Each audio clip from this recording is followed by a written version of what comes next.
ಬೇಸಿಗೆಯ ಆರಂಭದಲ್ಲೇ ಗದಗದಲ್ಲಿ ನೀರಿಗಾಗಿ ಹಾಹಾಕಾರ ಶುರುವಾಗಿದೆ. ಕಾಂತೋಟ ಪ್ರದೇಶದಲ್ಲಿ 3 ತಿಂಗಳಿಂದ ನರಳಾಟ. ಕೇಳೋರಿಲ್ಲ. ವಾರ್ಡ್ ನಂಬರ್ 20ರ ನಿವಾಸಿಗಳ ಸಂಕಟವನ್ನ ಯಾರೂ ಕೇಳೋರಿಲ್ಲ. ಹೀಗಾಗಿ ಸ್ಥಳೀಯ ಆಡಳಿತದ ವಿರುದ್ಧ ಮಹಿಳೆಯರಿಂದ ಆಕ್ರೋಶ. ಖಾಲಿ ಬಿಂದಿಗೆ ಹಿಡಿದು ಜನಪ್ರತಿನಿಧಿಗಳ ವಿರುದ್ಧ ಕಿಡಿಕಾರ್ತಾ ಇದ್ದಾರೆ. ಸಚಿವ ಎಚ್.ಕೆ. ಪಾಟೀಲ್ ವಿರುದ್ಧ ಮಹಿಳೆಯರು ಆಕ್ರೋಶವನ್ನ ಹೊರಹಾಕ್ತಿದ್ದಾರೆ.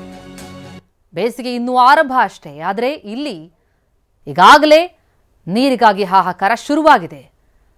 ಕಳೆದ 3 ತಿಂಗಳಿನಿಂದ ಇಲ್ಲಿ ನೀರಿನ ಸಮಸ್ಯೆ ಕಾಂತೋಟ ಪ್ರದೇಶದ ಜನರಿಗೆ. ಆದರೂ ಇವರ ಸಮಸ್ಯೆಗೆ ಸ್ಪಂದಿಸೋರು ಯಾರೂ ಇಲ್ಲ.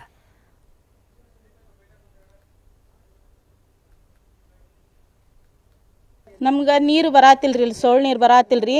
ನಳ ಬಿಡ್ತಾರ್ರಿ, ಶವ್ ನೀರು 20 ದಿನಕ್ಕೊಮ್ಮೆ ನೀರು ಬಿಡ್ತಾರ್ರಿ. ಅವನ್ನ ನಾವು ಕಾದಿಟ್ಟು ನೀರು ಕುಡಿತೀವ್ರಿ. ನಮ್ಮ ದಿನ ಪ್ರತಿ ಬಳಸಾಕ ನೀರು ಇಲ್ರಿ. ಈ 3 ತಿಂಗಳ 4 ತಿಂಗಳ ಮೋಟ್ರ್ ಕೆಟ್ಟೈತೆ ಅಂತ ತೊಗೊಂಡು ಹೋಗ್ತಾರ್ರಿ. ಒಂದೊಂದು ತಿಂಗಳು ಆದ್ರೂ ರಿಪೇರ್ ಮಾಡಿ ತಂದು ಹಾಕೋದಿಲ್ರಿ.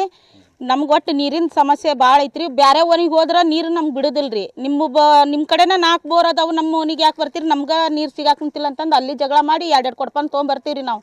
ಇಲ್ಲಂತರೂ ಒಟ್ಟು ಮೆಂಬರ್ ಬಂದು ಮೆಂಬರ್ಗೆ ಹೇಳಿದ್ರೆ ಐತಲ್ರಿ, ಮೆಂಬರ್ ಬರ್ತಾನ್ರಿ, ಹ್ಞೂ ಅಂತಾನ್ರಿ, ಮತ್ತು ಹೊಳ್ಳಿ ಹೋಗ್ಬಿಡ್ತಾನ್ರಿ.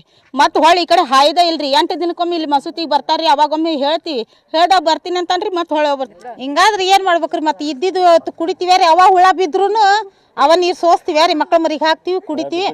ಮತ್ತೆ ಏನು ಮಾಡ್ಬೇಕ್ರಿ? ಮತ್ತೆ 15 ದಿವಸ 8 ತಿಂಗಳ ಇಟ್ಕೊಂಡು ಕುಡಿತೀವಲ್ರಿ ನೀರು. ಮತ್ತೆ ಅವ ಹುಳನ ಬಿದ್ದಿರ್ತಾವ್ರಿ, ಅವನ್ನ ಸೋಸ್ತೀವಿ ರೀ, ಮಕ್ಳ ಮರಿಗೆ ಹಾಕ್ತಿವಿ. ಜಿಲ್ಲಾ ಆಸ್ಪತ್ರೆ ಹತ್ರ ಖಾಲಿ ಐತ್ರಿ, ಹೋಗೋದೈತಿ, 1-2 ದಿವಸ ಅಡ್ಮಿಟ್ ಆಗೋದೈತಿ, ಮತ್ತೆ ಹೊಳ್ಳಿ ಬರೋದೈತಿ. ಮತ್ತೆ ಏನು ಮಾಡ್ಬೇಕ್ರಿ? ಬಡವ್ರ ಪರಿಸ್ಥಿತಿನ ಅಂತ ಐತ್ರಿ ನಮ್ಗೆ ನೀರಿನ ಸಂಬಂಧ. ನಮ್ಮ ಸಮಸ್ಯೆ ಯಾರು ಕೇಳಂಗ ಇಲ್ರಿ.